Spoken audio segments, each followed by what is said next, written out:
Hey everyone, it's Ben Hardy here, and in today's going to be reviewing an Infiniti QX55. Before we get into this video, I want to give a huge shout out and thank you to the Tim Daly Infiniti here in Murray, Utah for giving me some time with this QX55. I'm going to include a link to the website in the description down below so you can check out what they have currently. And then on a side note, if you want to save time and money the next time you purchase a car, link to my car buying guide in the description down below. Let's get into it.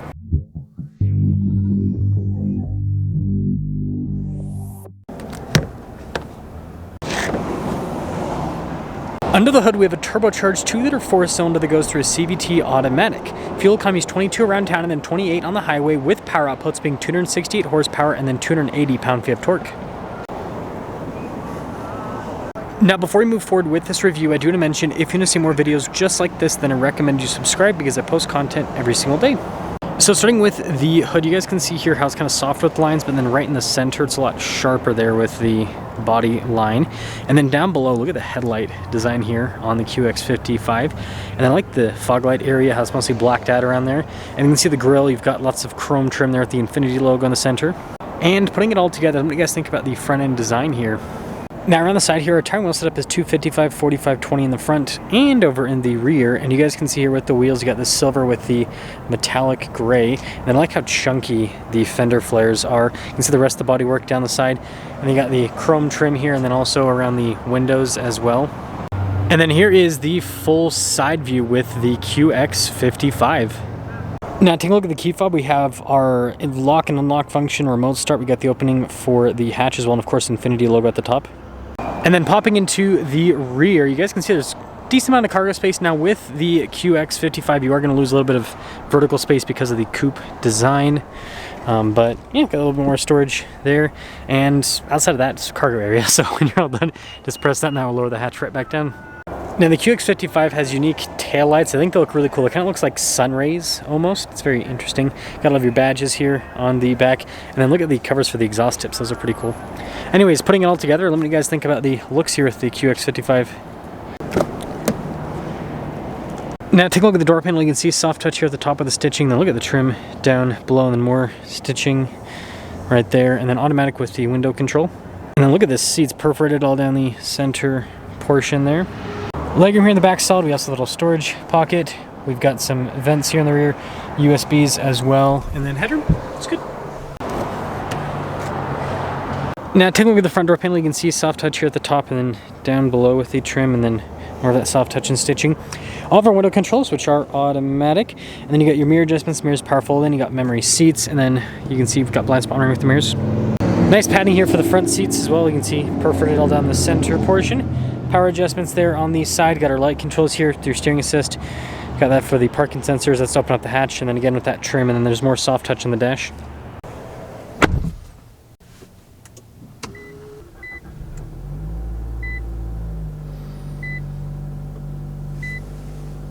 Now taking a look at the steering wheel, you can see soft touch all around. You got paddle shifters there on the back for the CVT. And then we've got practical controls here for the center, adaptive cruise control, volume controls, all of that. And then you can see you've got your regular stocks there on the back.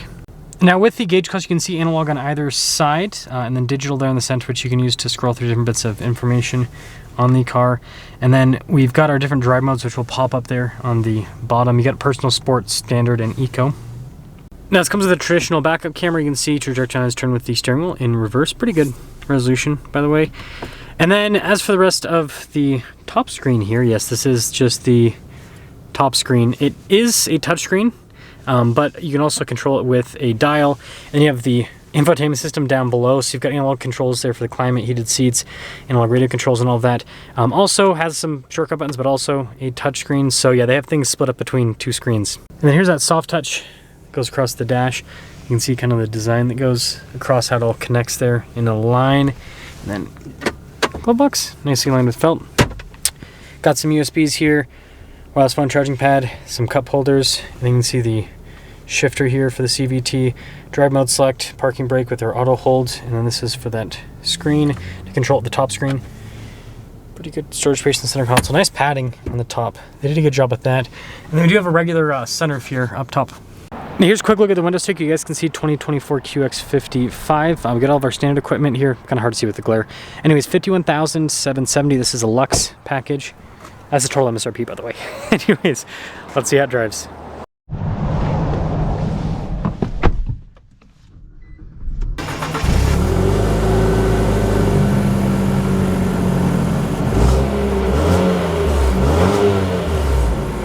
Well, let's talk about visibility before we set off. Here's visibility over the hood, and wash the windows a little bit. Both the mirrors. Throughout the rest of the rear.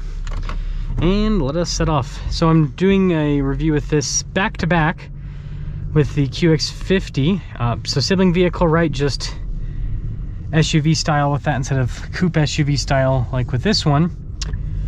So yeah, a little bit different. Little bit different.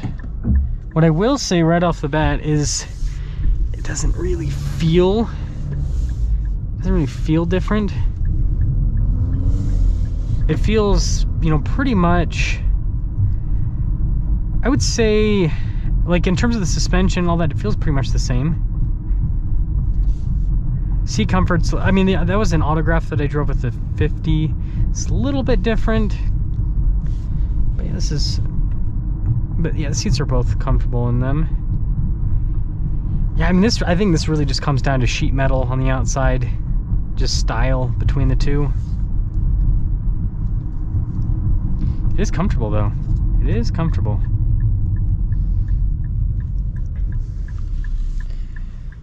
Man, did I get that lucky? Yeah, usually there's sometimes quite a bit of traffic from that light. Yeah, transmission's quick. So I showed this in the QX50 review. I should put the steering wheel down. Oh, never mind. I was gonna say I'll put the steering wheel down a little bit. I can't see the gear number. It's not a gear, sorry. The CVT transmission transition number. I don't know. I never would know what to call it because CVTs don't have gears, but they mimic having gears, which is kind of interesting. It's cool though. It's cool tech. Look how responsive that is for a CVT. It's just boom, boom, boom. It's really cool. So to cap things off here with the QX55, here's kind of my thoughts. It just comes down to styling. Do you like SUV style or do you like coupe SUV style more? And then, you know, which taillight design, I guess, do you like more?